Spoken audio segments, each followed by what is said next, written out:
Мұқаш, қалайсың? Жаңа шизоид жайында көп әңгіме айттың.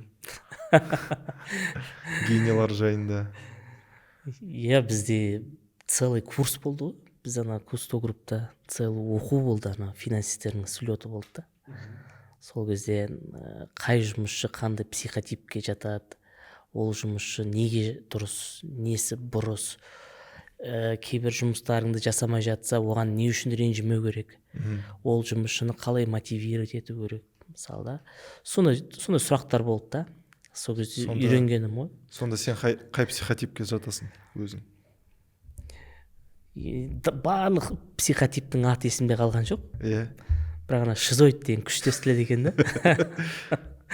Шиза деген әнші сияқты ғой. Иә. Шизоид деген. Ол типтегі адамдар сондай бір творчествоға жақын екен да. Бір нәрсені өңдеуге, бір нәрсені жасауға. Ол кісілер сол жұмысқа толығымен кіріп кеткендіктен кейбір нәрселерге мән бермеуі мүмкін екен. Мысалы киімге, жүріс тұрысқа, шашқа деген сияқты. Қызық екен. Нелерің күшті екен, тренингтарың өздеріңнің? Иә, болды. Ондай психотиптер жайында естімеппін ешқашан. Сенде де болатын шығар, ондай болмайды. Бізде көп тренинг болады, бірақ бізде мысалы сен бастық болғаннан кейін бастықты бізде менеджер деп атайды. Вообще Америкада, Англияда, бүкіл ағылшын тілінде менеджер деген біздікіндей менеджер емес. Анау технодом, сулпакта, типа менеджер дегенде адамдар кішкене нетіп қалады ғой, настроениесі бұзылып. Негізі Америка менеджер деген ол бастық дегенді білдіреді. Сол сен менеджер болған кезде адамдарды қалай басқару, адамдарды қалай түсіну, адамдардың қандай түрлері болады, кейін адамдардың оқу психотиптері сондай да болады екен. Бізде бәрі менеджер болған, ауыл шаруашылығында менеджер животновод болған. Ковбойлар бар ғой. Бәрі басқарушы десе. Менде бір негізі арман бар. Егер бір компания құрсам, барлық жұмысшыны президент қылам. Мысалы, президент или директор қылам. Директор по клинингу деген ол кісі, ол кәдімгі пол жуып жүрген кісі директор по клинингу болады. Сонда қалай сонда сен? Сатушы директор по продажам болады. Әрқайсысына визитка болады. Күшті? Чисто қызық үшін. Қызық үшін ба? Иә. Қалай болады екен эксперимент? Продуктивті бола ма, қалай ойлайсың? Олай жазсаң, бәрі бастық болса. Мысалы, не үшін директор деген кейбір компанияларда жоқ директор деген атау? Оларда генеральный директор деген бар. Не үшін генеральный бөліп тастаған? Директорлар көп болуы мүмкін, генеральный директор бір. Кейбір компанияларда директор жоқ, мүлдем директор жоқ. Қызық. Просто генеральный директор бар. Мен сол жерде мен генеральный директор деген уже келеді да, ұқсайды. Себебі басқа да адамдар директор болып тұр да. Мысалы, америкалық стильді алсақ, ол жерде директор деген бар негізі. Қазір көбісі CEO дегенді қолданады, Chief Executive Officer дегенді. Негізі басқарушы жай жұмысшыдан немен қандай айырмашылығы бар екенін білесің ба? Басқарушының және жай жұмысшының. Айтып көр. Жай жұмысшы ол бір процесті жасайды. Негізі. Мысалы, жай жұмысшы болып, немесе бір жұмыскер болып, әр адам жұмыскер бола алады. Негізі компанияның процесі жақсы орнатылған болса, процестері, ішкі процестері, талантты адам ба, жоқ па, оған уже қарамайды. Уже конкретный позиция қарайды. Ал әр позиция, орысша айтқанда шестеренка сияқты болады. Типа, бір компания механизм болса, позиция шестеренка болады. Сол кезде титановый шестеренка қоясың ба, болаттан шестеренка қоясың ба, без разницы, да? Шестеренка айналса болды, бүкіл механизм жұмыс істесе болды деген. Дәл солай. Жұмыскер ол бір процеске ғана ответственный болды. Енді оның басшылар не үшін керек? Мысалы, көп америкалық компанияларда мынандай үшбұрыш система да, треугольная система. Мысалы, бір адамда 3 подчиненный бар, сол бастық, тағы 2 бастық, басқа бастыққа қарайды, дивизионға қарайды деген. Олса үшбұрыш келеді да, дүңк кетіп тоқтай қояды. Қалай бастық бола алады ол жерде адамдар? Мысалы, бастық болған кезде неге сен бастық бола аласың дегендей, мысалы осыдан бастау керек. Неге сен бастық бола аласың? Сен бүкіл процестерді түсінесің, және сен өзіңнің жұмыскерлеріңе қарағанда продуктивнейсің. То есть сен responsible, да, то есть сенің нең көбірек, да, жауапкершілігің көбірек, және сен бүкіл процестерді түсінесің. Шестеренка кетіп қалса, өзің басқа шестеренка қойып қоясың дегендей. Сол жұмысшы мен менеджердің айырмашылығы сонда. Ал енді жоғары сатыға кете берсе, уже картина дейді ғой, ұлғая бастайды. Мысалы, сен конкретно бір процесске кетіп қалмайсың. Мынаны былай жасап, мынаны мында қою керек, мынаны сату керек, бірнеше штук сату керек дегендей бар ғой. Генеральный директор болса, үлкен картина, стратегияға қарайды. Біз осы жылы осынша миллиард кіріс жасауымыз керекпіз дегендей. Сол кірістің мысалы 5% таза табыс болу керек дегендей стратегиялық strategic goal жасайды да. Бізде осы жерден қателік кетеді ғой. Иә, Қазақстанда. Стратегияға жауап беретін адамдар операционға кіріп кетеді ғой. Қазақстанда. Ол дұрыс емес. Оның екі себебі бар деп ойлаймын. Бірінші себебі компания кішкентай. Директормен бір жұмысшыдан басқа, или 5 жұмысшыдан басқа ешкім жоқ дегендей. Ол өзіне процессті ұлғайтуға, он не может себе позволить увеличить процесс. Жоқ, былай әжептәуір үлкен компаниялар болды менің тәжірибемде. Ол дұрыс емес, ол компаниялар тез өсе алмайды деген сөз. Анау дейді, учредительдер, ана қатысушы дейді, құрылтайшы дейді. Қатысушы. Анау учредительдің аудармашысы ғой. Қатысушы, участник. Құрылтайшы, учредитель. Енді сол бір адам ғой. Бана жұмыстарға араласып, операционға ананы үй түсте, мынаны бүй түсте деп ше. Директорлердің қабылдаған кейбір шешімдерін қайтарып, қойыңдар үй жасамаңдар деп.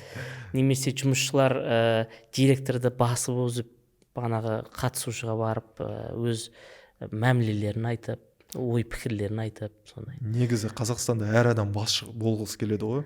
Мысалы, қалай ойлайсың, ол дұрыс па? Әр адам басшы бола ала ма? Жоқ, әлбетте, әркімнің өз орны бар ғой. Енді бірақ басшы болу негізі өте жауапты іс қой. Енді мен басшымын деп көкірек соққанмен де ол нағыз басшы деген сөз емес. Сен басшы бола аласың ба? Қалай ойлайсың? Провокационный сұрақ.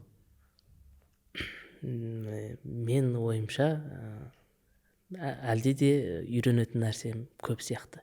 Бірақ мен үйренетін нәрсем сол орынға отырып үйренетін нәрселерім көп сияқты. Білмеймін, айта алмаймын, себебі ол кейіпте мен өзімді әлі сынап көрген жоқпын. Керемет жауап. Мұғаш, өте керемет жауап. Мысалы, халықаралық компанияда жұмыс істеген соң, ресейлік компанияда жұмыс істедім, халықаралық компанияда жұмыс істедім. Маған орысша және қазақша стиль вообще ұнамайды.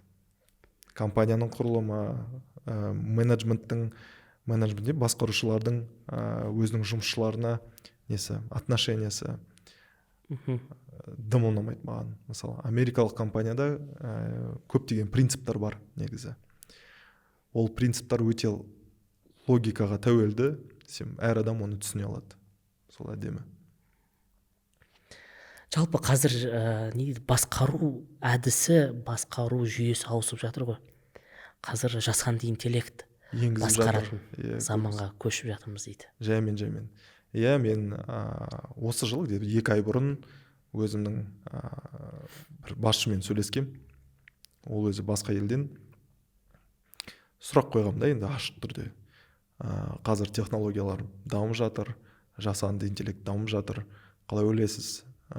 Жаймен жұмыс орындарын ала бастай ма жасанды интеллект? Және вообще ол жасанды интеллектті біздің жұмысқа енгізе ма деп сұрақ қойғам ғой оған. Ол күлді де маған қарады. Аман, әрине. Көріп жатсың ғой, қандай қарқынды даму кетіп баратқанын. Жасанды интеллектті обязательно енгіземіз деді. Бір аптадан кейін уже енгізілді бізге жасанды интеллект. Бәрімізге поштамен доступ берді бізге жасанды интеллектке. Біріншіден. Екіншіден, оның дамуының қарқындығы соншалықты скорее всего алмастырады. Ағылшынша айтты оның бәрін. мысалы чат gpt-ді мысалы басында қанша 120 миллион ғана чат gpt 120 миллион ғана параметрлерді қарастырды, есептеді. Потом қазір потом біртіндеп өсті, чат gpt 175 миллиард параметрлерді өңдейді деп келеді. 4 белгісіз. Ол деген сөз, ол былай өтте сондай бір ауқымды мөлшерде көбейіп жатыр. Енді сендер ол қандай базадағы жасанды интеллект қолданылады? Бізде ма? Құпия ма әлде коммерциялық? Мен айта алмайтын шығармын оның бәрін. Меніңше, шынымды айта кетсек болады, әлемдегі бүкіл компаниялар ең күшті жасанды интеллекттің несін қолданады. Движогын, меніңше сол.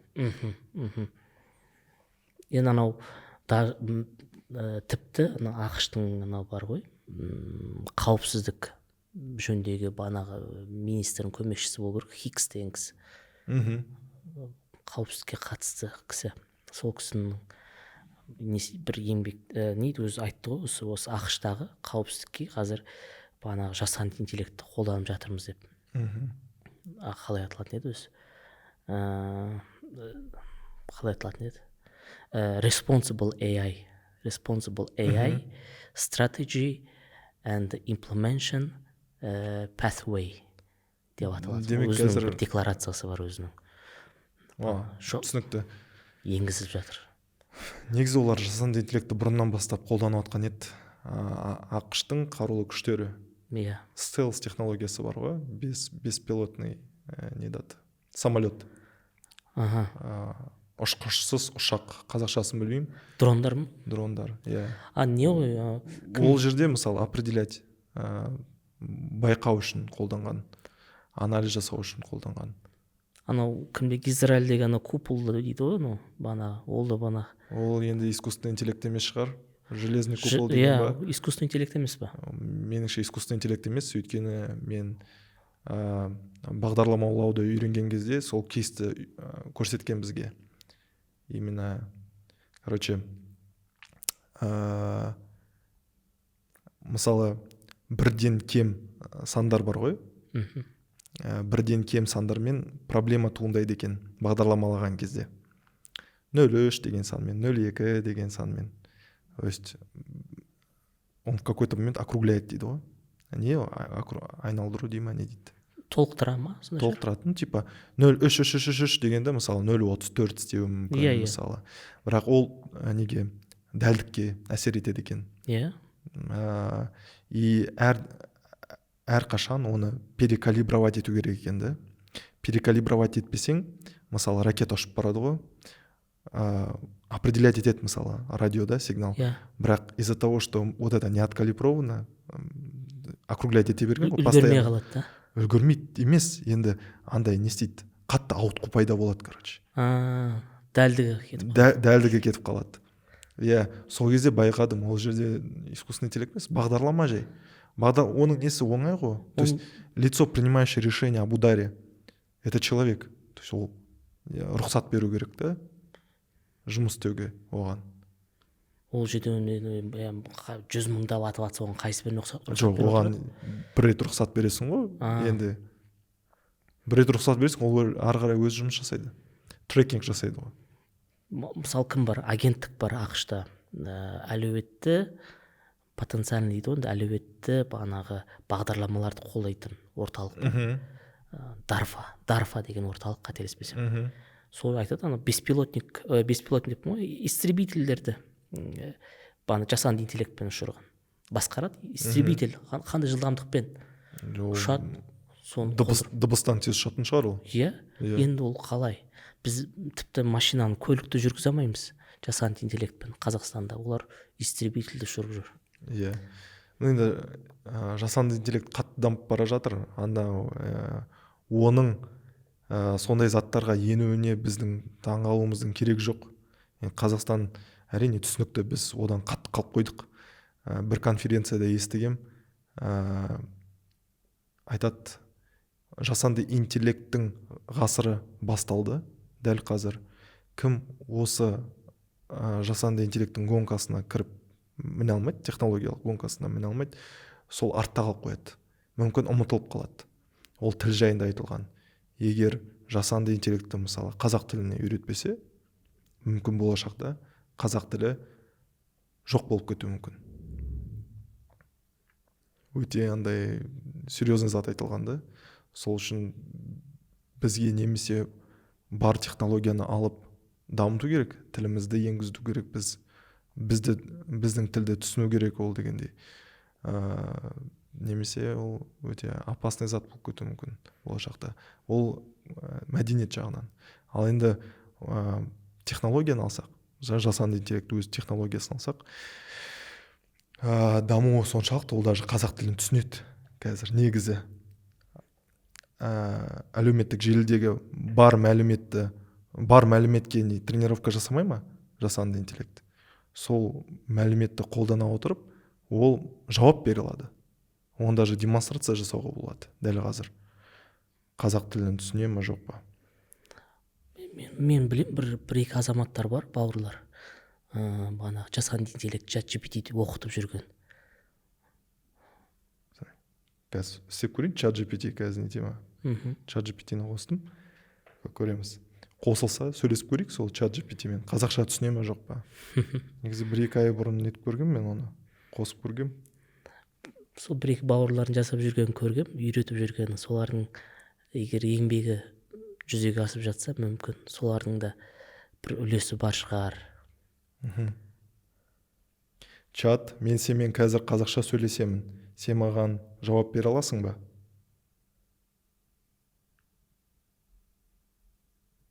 Әрине, сізбен қазақ тілінде сөйлесуге дайынмын. Қандай сұрақтарыңыз бар? Рахмет. Чат, сен өзіңді үйрете аласың ба? Great. Көрдің бе? Ол басында түсінді да, сосын мені түсінбей кетті. Ол не деген сөз? Әлеуметтік желіде қазақша жазылған ақпарат жетпейді деген сөз. Ол қандай ақпарат жетпейді? Видео ақпарат жетпейді, жазбалы ақпарат жетпейді, және аудиалды ақпарат жетпейді. Ол ақпараттар болса, біз жасанды интеллектті мысалы үйретер едік. Мысалы Яндекста бір досым бар, қазір жұмыс істей ма жоқ па білмеймін. Олар енді жасанды интеллектті үйретеді екен. Бар ақпаратты алады да салады. Кейін сол ақпаратпен үйретеді оның бәрін. Ал енді қазақ тіліне неге үйретпеске деп сұрағам ғой, ол айтады, жеткіліксіз дейді ол ақпарат. Көп ақпарат қажет. Соның үшін қазақша жазуға, қазақша айтуға дегендей әлеуметтік желіні қазақша ақпаратқа толтыруға әр қазақстандық тұрғынның парызы деп ойлаймын. Пост болсын қазақша жазу керек. Даже WhatsApp-пен жіберілген сообщение мүмкін не емес шығар, конфиденциальный емес шығар, соны қазақша жазсаң, бір 0,1% болса да кішкене үлесі тиетін шығар деп ойлаймын. Анау мәңгі деген сөзді мәңгі деп қазақша жазу керек та, мәңгі қылмай. Иә. Қазақша жазудың да үлкен рөлі бар. Мүмкін деген сөзді мүмкін демей. Иә. Неме, аны қысқартып жібереді ғой бізде қазақтар. Анау ғой деген сөзін қоспайды ғой. Ана қоғу жібереді, гоғу жібереді. Мен де сөйтіп жазам кейде мысалы. Анау отырмыз дегенді отырық деп жібереді дегендей ғой. Енді біздің халықты сөкпеу керек деп ойлаймын. Ол үшін өзімді айтсаң, өзімді алсам, мысалы мен өзімді шала қазақ деп ойлаймын. Қазір ғой 3 выпуск болды ма, қазақша сөйлеп, қазақша жазып дегендей кішкене өзімнің басым және тілім үйреніп келе жатыр. Ақырындап үйреніп келеміз деп ойлаймын. Ынта болса болды, талпыныс болса болды. Бізбен бірге жасанды интеллектті үйренеді. Иә. Бірақ енді анау жасанды интеллект деген енді өзі құралады ғой, олар нейрожүйелерден құралады ғой, былай қарапсаң, нейрожүйелер. Бірінші ана deep learning, да, мысалы, глубокое обучение, да, мысалы, терең оқу, одан құралатын нейрожүйелері әртүрлі, оның үстінде жасанды интеллект болып келеді, дұрыс қой? Мен түсінігім дұрыс па, мысалы? Енді солай болса, егер мен түсінігім дұрыс болса, мүмкін біз бана кішкене нейросеттерден бастауымыз керек шығар, нейрожүйелерден әрбір салада. Мысалы қаржы саласындағы нейрожүйе, бағанағы білім саласындағы бір нейрожүйелер, аударма саласындағы нейрожүйе деген сияқты. Мысалы мен қазір аударманы қолданам, и маған жасанды интеллекттің аудармалары ұнайды. Өте күшті аударады қазіргі таңда. Иә, ол мана жүйелердің өзі, бағанағы нейрожүйенің өзі, мысалы біреу перцептрон болса, ол бана бір слой, бір один лейер дейм ма, қалай, one layer, бір жүйелі, бір қабатты дейінші қазақша. Ондан кейін мультилейер деген бар, көп қабатты нелер обработка жасайды. Одан кейінгісі рекурренттік. Ол өзін қайталай беретін. Иә. Одан кейін үшіншісі генеративті. Егер бағанағы біздің тіл аудармалар, ол төртінші, ол генеративті бана нейрожүйелер келеді. Аудармалар ма? Иә. Жоқ, ол deep learning. Аударма deep learning. Генеративті ол өзі бар мәліметтен жаңа мәлімет жинау. Және үйрену. Бар мәліметтен үйреніп, жаңа бір зат құру деген ол генеративті искусственный интеллект. Мысалы, менің түсінігімше былай, нейрожүйелер көп болуы мүмкін. Нейронный сеть бар ғой. Нейрожүйе көп болуы мүмкін. Нейрожүйе дегенде, мысалы, қандай мысал келтіруге болады? Мысалы, біз бірдемені көреміз, мен мысалы сіздерді, көрермендерді көріп тұрмын. Мен көру қабілетім ол бір нейрожүйе. Көруім және нені көріп тұрғанымда. Да.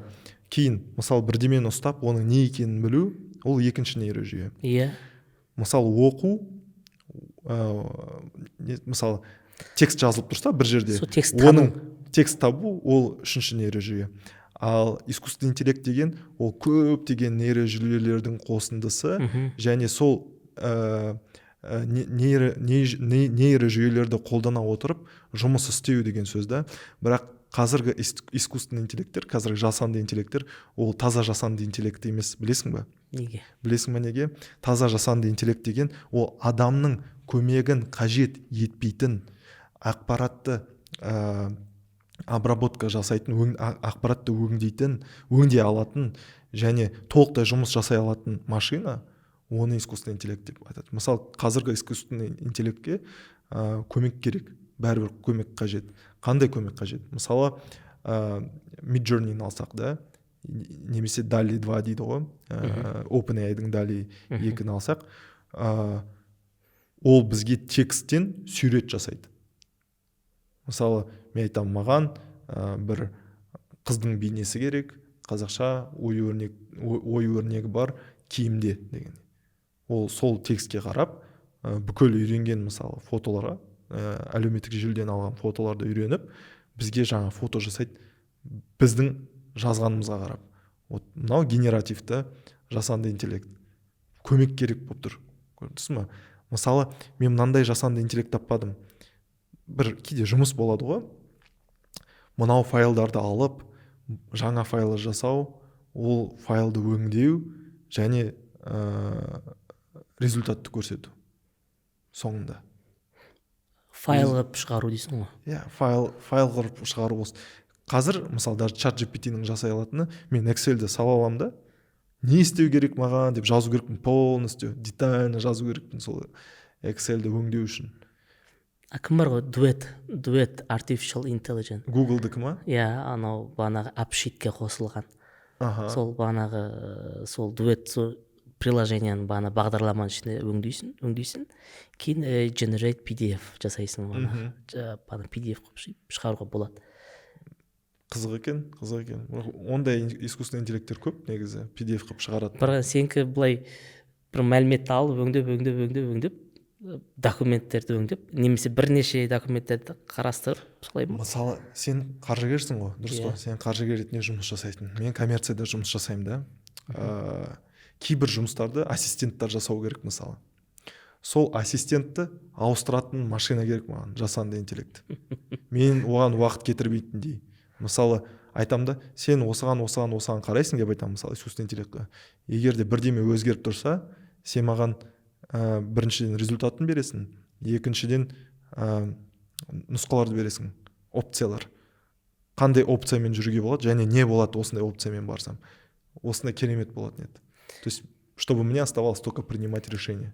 Мен оны былай істеймін. Менде бана Google таблица бар ғой. Иә. Сол жерге мысалы ақпараттар түседі, мысалы өзінің апшит арқылы түседі, программадан немесе Google формалардан ақпараттар басқа листтерге түседі, басқа беттерге. Ал оларды ол жерден ол басқа беттерден алатын ақпаратты басқа бір қағазға, басқа бір бетке сводный, жалпы жинақтаушы бір кесте болады. Сол жинақтаушы кестенің ішінде Pivot table ма? иә, pivot. Сол жинақтаушы кестенің өзінде бағана бақылау нүктелері болады, точки контроля дейді ғой. Егер бағана бақылау контролярына мен бағана Google таблицада ChatGPT 4-ті кіргізуге болады. Кіргізіп қойғам. Егер банағы точка контроля егер ауытқу болса, мысалы -1, 0 немесе 0-ден көп болып кетсе деген сияқты, онда ол маған жауап беріп отырады. Қандай жауап береді? Мысалы ауытқу кетіп бара жатыр Ауытқу бар деген ба? иә. Мысалы өндірісте SMS жібере ма саған? жоқ, ана бит жасап қойған, анау Google таблицада не бар, напоминалка бар. Мысалы күнделікті ана не сияқты, как будильник сияқты жұмыс жасайды. Почтаңа жіберіп отырады. Мен айтамын, мысалы күнделікті сағат 8-де немесе 9-да маған ChatGPT-дің ойы керек.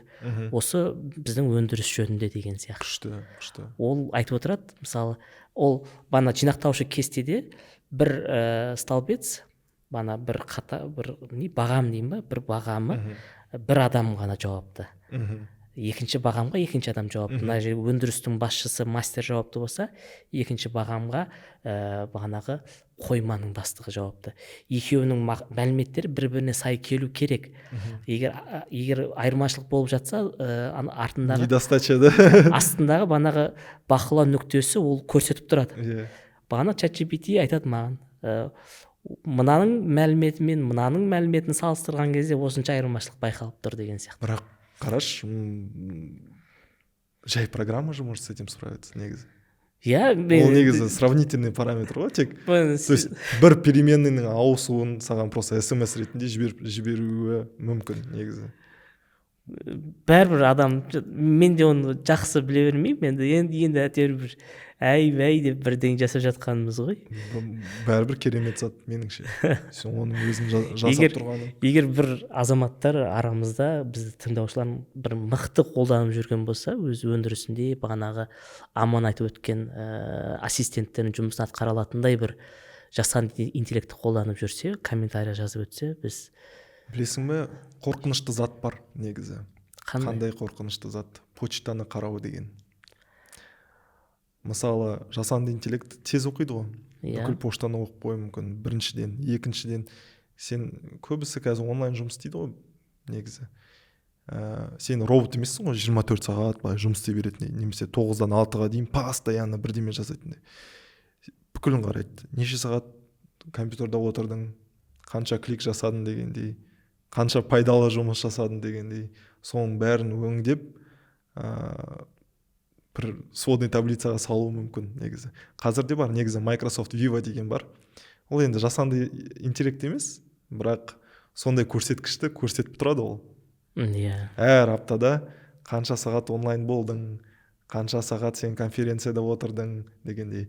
Негізі ең жақсы қолданым әзірше жасанды интеллекттің ең жақсы қолданымы ол мысалы онлайн конференциялар болады ғой. И көбінесе көп үлкен компанияларда сол конференцияның соңында онлайн отырады бәрі да, жұмысшылар бір шешім қабылдау үшін мүмкін. Мысалы жаңа өндіріс шығарғысы келе ме білмеймін. Енді бір стенографист болады ғой, мысалы даже сотта отырады ғой, не болып жатқанын жазып, кім не айтты деп жазып отырады ғой. Ал жасанды протокол дегендей. А жасанды интеллект болса адам керек жоқ оған. Өзі стенограммасын жазады да и краткую выжимку жазады соңында. Бітеді ғой анау конференция. И бәріне емейл ретінде келеді. Керемет зат қой. Ассистент керек жоқ, адам керек жоқ. Видеодан дыбысты түсініп, тек қана қорытындыларды жазып, кім не жасау керегенін жазып, бәрінің поштасына жібереді. Керемет зат деп ойлаймын.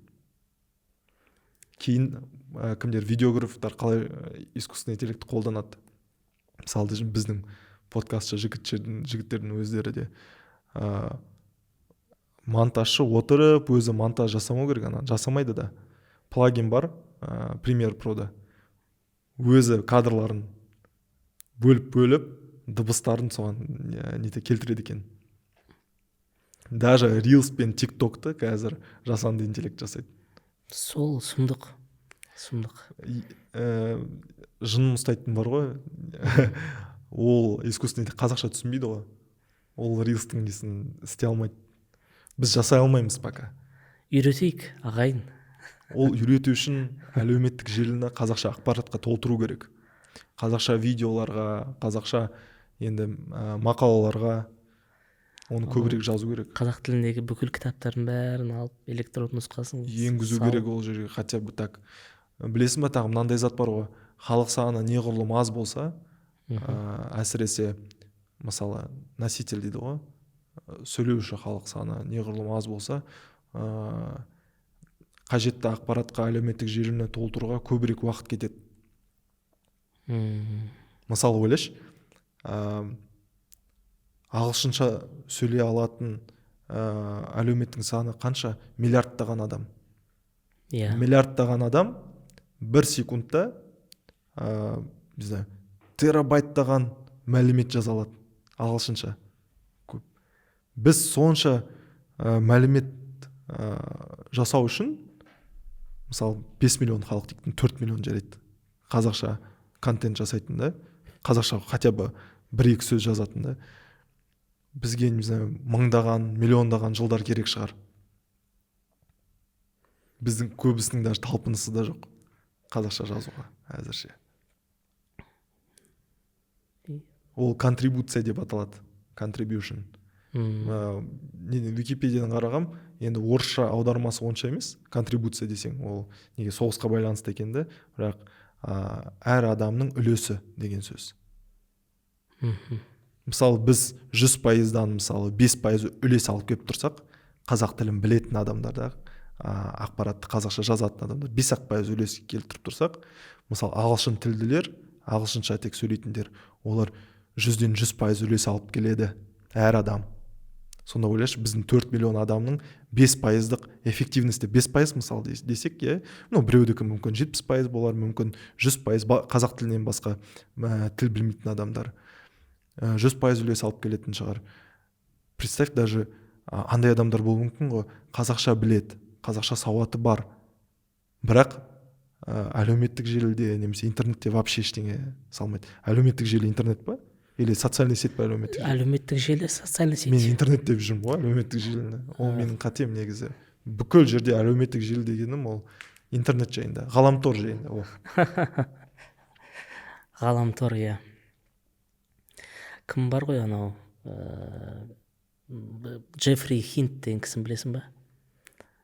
Гуглдың бір басшыларының бірі болған, осы жақында жұмыстан шықты. Соның айтуы бойынша жасанды интеллект адамзатқа үлкен қауіп төндіру мүмкін дейді. Бағанағы метод обратного исправления ошибок па қалай өзі? Сондай методты енгізді. Ол айтады, бағанағы жасанды интеллект өз қателіктерінен кері бағытта үйрену деп аударайыншы қазақша, мен былай не тұрған жоқ. Сондай әдісті көргеннен кейін ол айтады, мен жасанды интеллекттің ойлау қабілеті бар екендігін және бір ой түйсігі бар екендігін сезіндім дейді. Ол жай адам емес, ол Гуглда бір үлкен бастықтардың орынбасары болған, ғалым болған адам. Сондай үлкен қауіп төніп тұр дейді адамзатқа. Оның айту бойынша тағы адамзат осы 1-2 жылда ол жасанды интеллектке керек болады. Не үшін? Тек электр энергиясын жасау үшін дейді.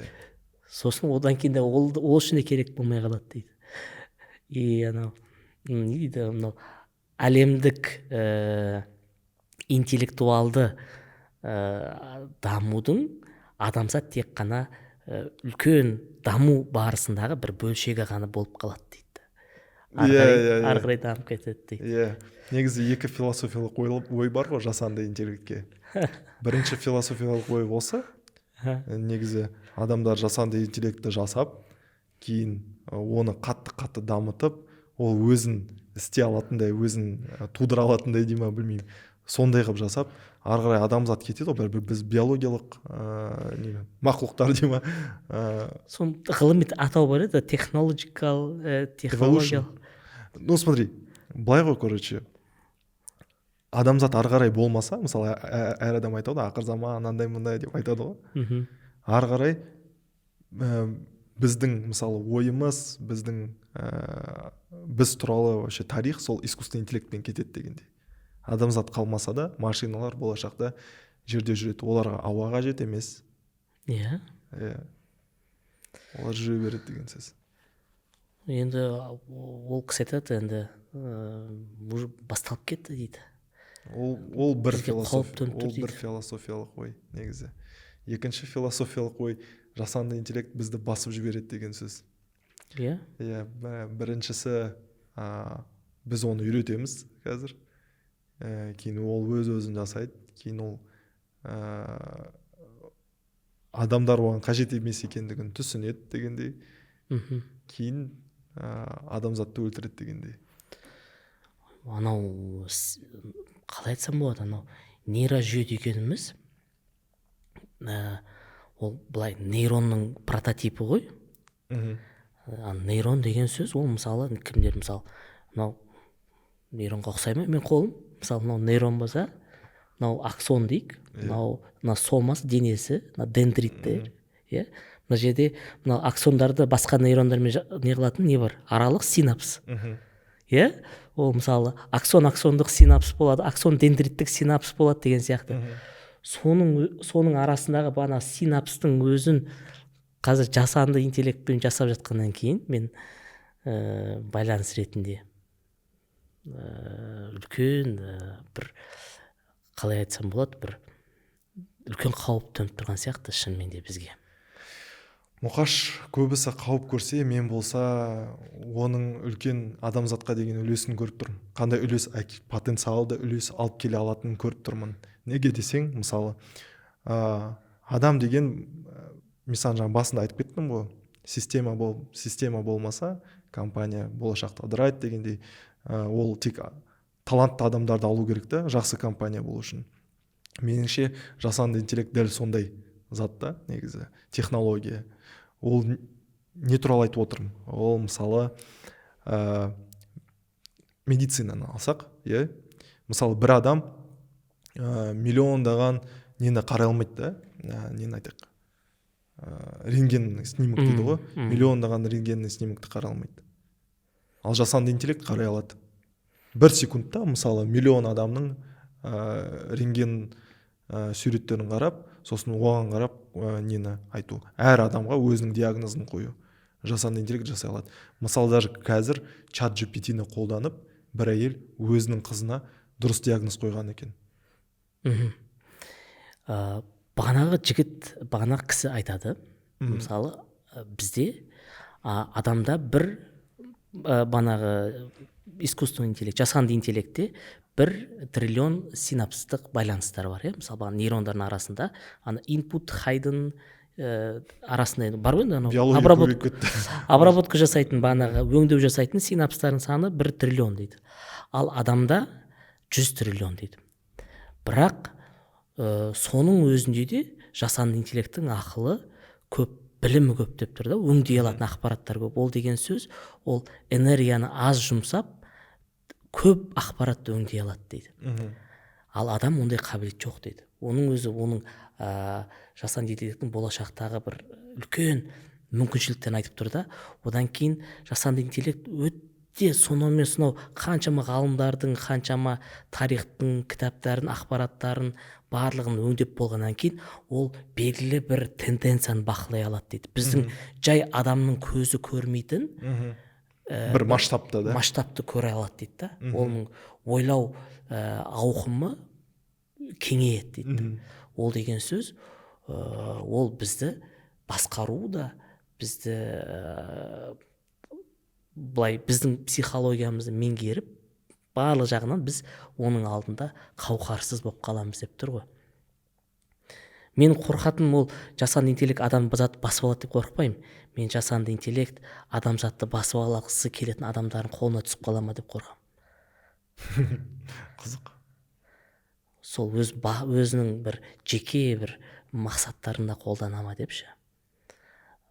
Сол үшін менде соғыс бағана қаруларында бағана ақш қолданып жатса, бағана қорғаныс жүйелерінде Қытайда қолданып жатыр, бір-бірімен жарыс болып жатыр ғой. Дегенмен қара, Қытай жасанды интеллектті бүкіл жерге енгізіп жатыр. Адамдардың бетін тануы дегендей бар ғой, бүкіл біздің сергек камера сияқты болады ғой. Уже беттерін танып, кім екенін жазып шығарып дегендей оған қолданады. Сосын қару ретінде жасанды интеллектті қолданады деп ойлаймын біздікілер.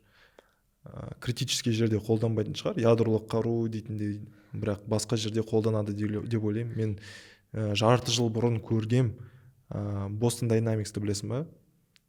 Boston Dynamics деген компания бар, Бостондық, робот жасайды. Бұрыннан жасайды роботтарды. Қазір бұрынғы роботтарды жаман болған кезде, қазіргі роботтар керемет. Ит сияқты роботтары бар, қару-жарақ таси алатын мысалы. Оны атсаң ата алмайсың мысалы. Сол Аустралияда сол роботтарға жасанды интеллектті қондырғысы келген. Сол ғой. Енді біздің үкімет интернетті бұғаттап бір сондай бір соғыстарға тренировка жасап жүр ма деп қоясыз. Ол деген сөз просто мен жай айтқым келген нәрсе, біздің үкімет ол жөнінде бір дейді былай бір ден беру керек сияқты. Егер сондай бір жасанды интеллектпен қамтамасыз етілген бір роботтар егер болашақта егер бір шабуыл жасай алады ау деген бір қауіп төніп жатса, қандай қарсы қорғану әрекеттер жасай аласыңдар деген сияқты. Терминатор генезис болып кетті ғой. Мұқаш осы выпусктың обложкасын терминатордың стилінде жасаймын. Негізі қалай ойлайсың? Бар ғой негізі. Қазір болмаса да 100 жылдан кейін дегендей. Мүмкін сондай қауіп бар шығар. Жасанды интеллект көп жақсы зат жасап жатыр. Жаңа биолог құрастырады, химиялық элемент құрастырады. Мысалы, бұрыннан бері шеше алмай жатқан проблемаларымыз бар ғой, соны шешуге көмектеседі. Адамзат негізі эмоцияға толы ғой. Кейін естественное ограничение дейді. Солар бар. Жасанды интеллектте ол жоқ. Көп нәрсе жасай алады жасанды интеллект. Сол үшін меніңше жасанды интеллектті дамыту керекпіз. Робот болса роботпен де. Қазіргі таңда біз жасанды интеллекттен қорықпасақ та болады. Өйткені бізге мысалы ми керек болса, физикалық түрде, бастың ішінде де, қанның ішінде ми керек болса, жасанды интеллектке вычислительный мощность керек. Компьютерде болады, процессор дейді ғой. Сондай процессорлер керек. Бір емес, екі емес, миллиондаған процессорлер керек оған. Сондай нелер жасау үшін. Ол процессорлер жұмыс істеу үшін оған электроэнергиясы керек. Біріншіден, оны суыту керек постоянно. Әзірше жасанды интеллектке адам керек. Адам керек болғанша оны былай не дейді айтады ғой. Розеткеден жылу алғанша одан қорықпауға болады негізі. Енді көрдің бе, ол мәжбүрлеп болсын жұмсатуға болады адамды. Ол жағында ойлану керек қой. Бір организация бар, бірде-бір елге бағынбайтын. Нейтралды суларда жүзеді екен, бір специальный корабль жасап қойған екен де. Нейтральные воды сол жерде жүреді. И олар жасанды интеллектпен айналысады екен. Вот солардан қорқамын мен негізі. Представь, если жаңа терминатор жасап отырса, реально олар. Мен ойымша енді бәрібір де солдаттардың орнына роботтарды жіберу мақсат бар ғой, дегенмен бар ғой. Енді біздің үкімет сондай нәрселерді глушить етіп үйрену керек қой, өшіріп үйрену керек. Импульс жасап па? біз жарайды жердегін глушить ете аламыз ғой, Мгм. аспандағы ана старлинктегілерді глушить ету немесе олардан келетін ақпаратты мусин бұғаттау. олсыз да бұғаттайды оны. Қазір естідің ба, старлингті қазақстанға кіргізуге болмайды екен, жай адам ала алмайды екен. Жарайды енді. Енді Жақсылық болсын. Түйін айт. достар, енді біздің дамуымыз үшін біздің ғаламторды қазақша контентке толтыру керек. Видеомен болсын, жазбаша болсын, егер біз толтыра алсақ, біз өзіміздің бұйырса немесе әзірше бар жасанды интеллектті қазақша үйрете аламыз деген сөз. Текстпен болсын дұрыстап, қатесіз қазақ тілінде жазайық, ағайын. Жақсы, сау болыңыздар. Рахмет, сау болыңыздар.